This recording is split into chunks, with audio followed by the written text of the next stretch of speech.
One, two, three.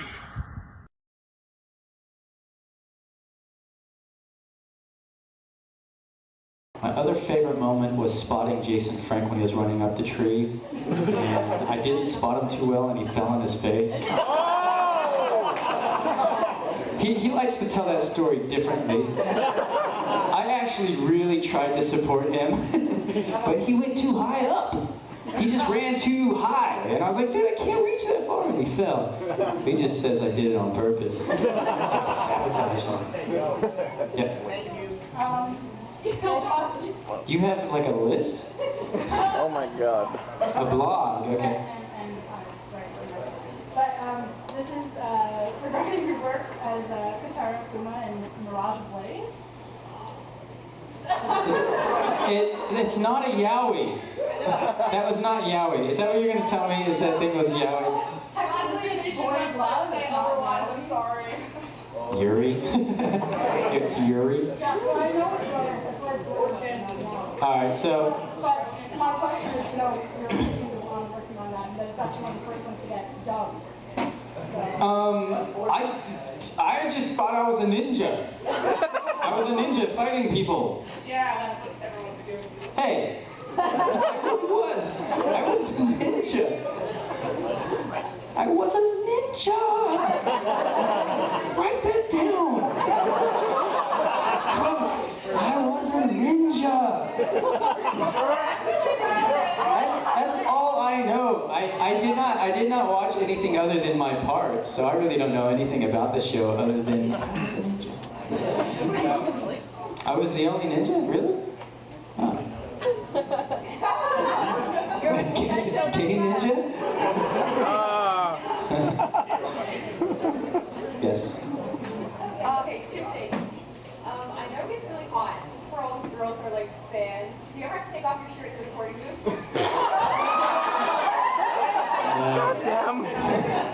No, it never gets like, that would be like if we're working in a garage or something with no AC. The studios are actually pretty nice. They actually do have AC that they can adjust. I mean, there's been times where it's been hot and I had to take off my jacket or whatever I was wearing. And I never had to take off my shirt. Yes. Spoiled. What was your opinion, like, how did you feel about voicing Sasori in Naruto Shippuden? It was cool. It was interesting. I've played a lot of random ninjas on there. Yeah, Genma, yes. Quite a few of them that die. I can't even count. I know I was a sand ninja once, a leaf ninja, guy. I don't know. I was like all over the place. I always die, except for Genma. Genma didn't die. He just stopped showing up. Maybe he swallowed that toothpick. You know? And my initial thought was like, well, he's the bad guy, but you're following him, you know.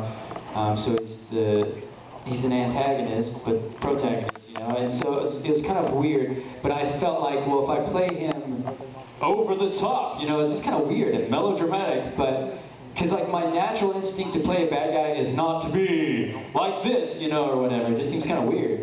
But for that show, it really worked, you know. And also, it being that way probably made it as good as it is because it's different, you know, it's not typical. So just getting my head wrapped around that in the beginning was kind of an issue because I was like, it just feels weird. But then as the story went along, it kind of made more sense to me. And then when you get to the end of that first season, it's like, whoa. And then that second season, the ending, whoa. It just makes the whole show, you know? It really does. It makes it worth watching. You guys should really check that out if you haven't. Well, he's dead though, so he's not coming back. He's not. There's no way. Well, I don't even know for sure, but I don't think he's coming back. Yeah, Blue Ranger back there in the back.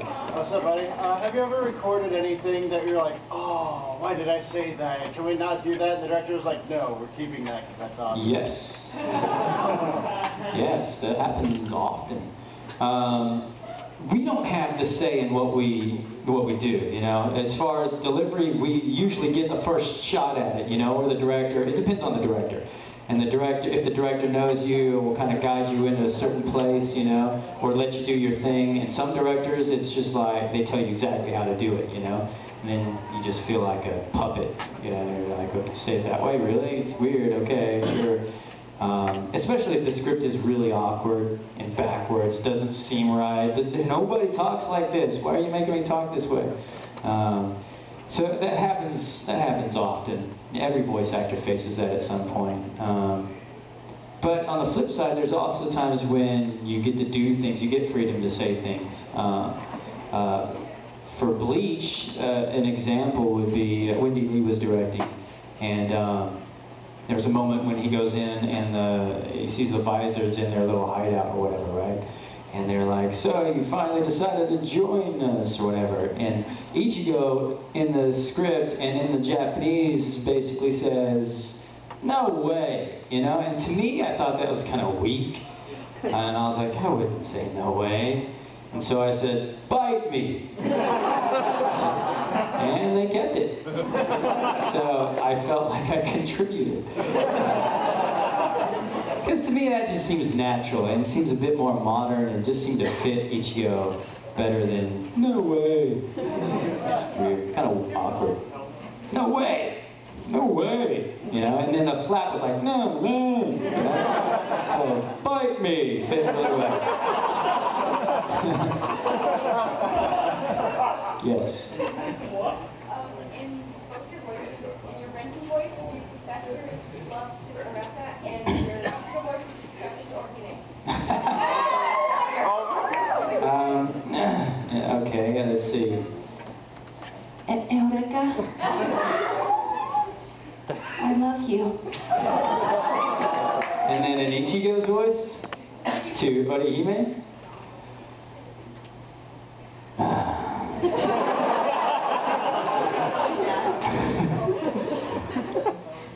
I love you, Orihime. That's all I've got.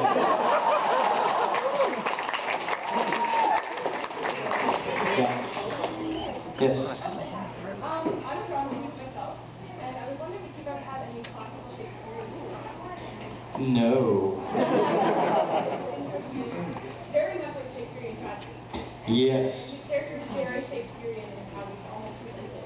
So I was wondering if Yeah, it's definitely, and that would be a great direction for that too, as far as like to look at it that way. Absolutely. And you having that background and experience, you can see that right away, where the rest of us would be like, oh, I don't understand. But no, I mean, I read Shakespeare when I was in high school. I have friends that do Shakespeare and teach it, but yeah, it wasn't anything that I drew upon as far as that. Which might have been like the hardest part, because I had to like look at it from a perspective that I wasn't familiar with working all the time, you know. And it was, the character had to be melodramatic, you know. Except it did change though towards that end of that second season, and there are moments where it certainly got a little darker and different. Yes. What do you think about the Anorexic 7 movie? It was, you know, it was different. I thought it was kind of strange that they used the same characters, but totally like a different story, you know. But then when you just kind of erase that past from the series, then you can kind of like go, okay, it's interesting, you know, that's neat.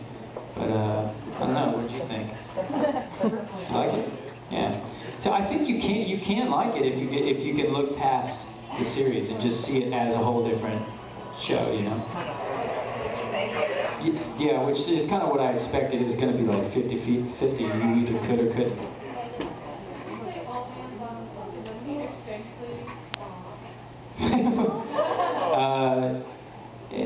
Okay. I gotta think of context, you know. The old man's not get to, you know. Lend me your strength. It just doesn't really read well, does it? So let's see. Maybe if I'm somewhat defeated. Oh man, sun gets you. Let me be your strength. Wow. It's hard to like jump into that because you kind of have to find that context. With any kind of acting that you do, I guess, voice acting 101,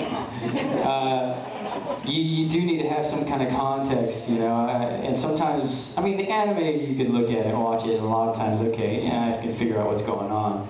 But here, standing here, a lot of people ask you to shout things or say certain things, and like, I got to think, okay, in what context should I read this? And then half the shows, I don't even remember. I mean, Bleach is easy for me to find, but yeah, context is very important. Sometimes you say things that you don't actually, you mean something else, you know, so you got to find like a different context. You got to say something else in your head as you're saying whatever line it is.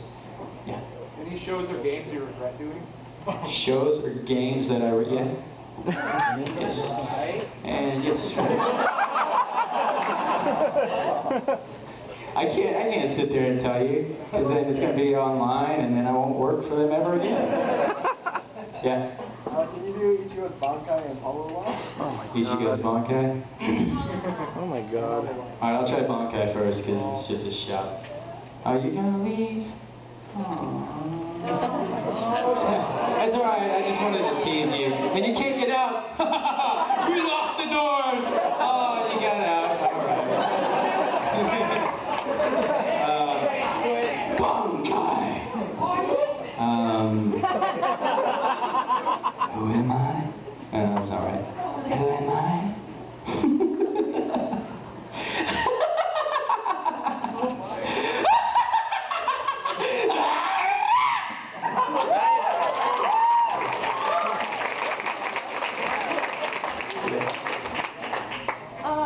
What was probably one of your favorite parts about doing Sasori?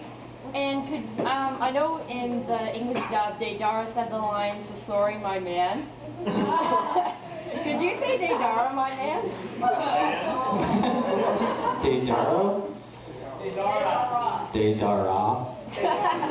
Deidara. Well, okay, let's see. Sasori talked more like this, didn't he? Deidara, you're my man. Sounds like other fantasies. What? It was his idea. Kind of talks a little funny to begin with. Wait, did you have a question? What was probably one of your favorite parts about doing Sasori? You know, I just like that he was a weird bad guy. I just like that he was, the way he talked was with a lot of, like, it was like a relaxed confidence, you know? And it was interesting, because even when he was dying, it wasn't like, I'm dying, you know? But it was like he was running out of batteries, you know? I die.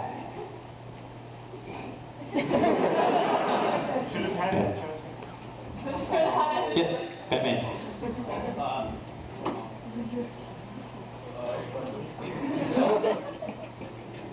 What do you believe is the importance in confidence and self-esteem in the process of creating a wonderful performance? That is very important. When you're acting in general, you need to have confidence in what you're doing. And if you don't, you need to just swallow it up and go for it. Because you have to sell yourself on the idea of, this is how I've got to play this. You know, you have to commit to it completely. You can't think about, oh, I'm going to sound like an idiot. You know, you got to go for it. You really do. Because if you don't, if you hold back, you can tell. That's an example right there. It's like, let's say, screaming, right? You could probably listen to fan dubs, and you can hear them screaming. They're like, ah! You know, because they don't want to wake up mom next door, right? But like when you do a scream, you should really scream. You know, why are you screaming? Because your friend is dead? Okay, scream for real. You know, blood curdling or something. You know, so you got to commit. And I think in order to do that, you got to have some kind of confidence. You know, you can't doubt. And that's another thing that I was saying earlier in the other panel is like, if you want to be an actor, you have to get used to people rejecting you or even laughing at you or making fun of you, because that's going to happen.